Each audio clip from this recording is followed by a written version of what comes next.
Hello everyone and welcome back to Milo Farms. Well, we're out in the shop again today and we are going to be changing the chain case lubricant on this 2007 Yamaha Phazer Mountain Lite.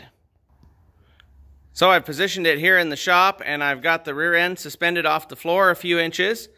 I've already gone ahead and taken off the right hand side cover using the included Allen wrench with the snowmobile. And then we're going to go ahead and take this bottom cover off as well.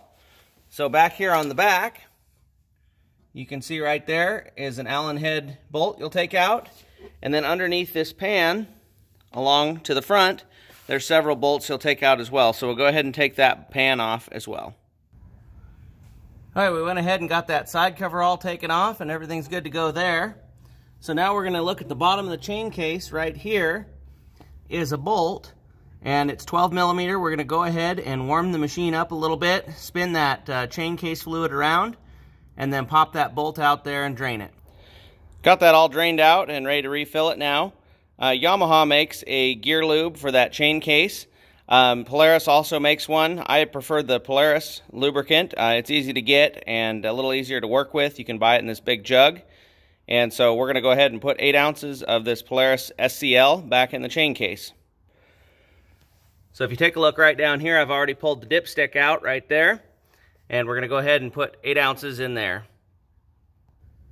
We've got the 8 ounces of fluid put in there. And went ahead and put the dipstick back in. Everything looks good. So over here to the right, you can see this bolt and nut right at the tip of my finger.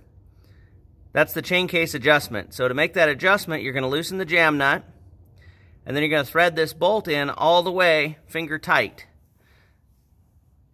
Then you're going to back it out a half a turn. All the Yamahas have slightly different adjustments, but a half a turn tends to work really well for most of them.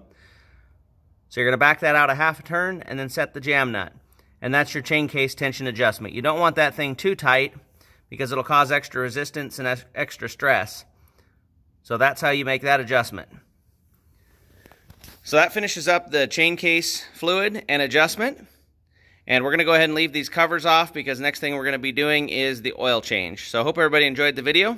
Remember, you can't finish a project without getting started.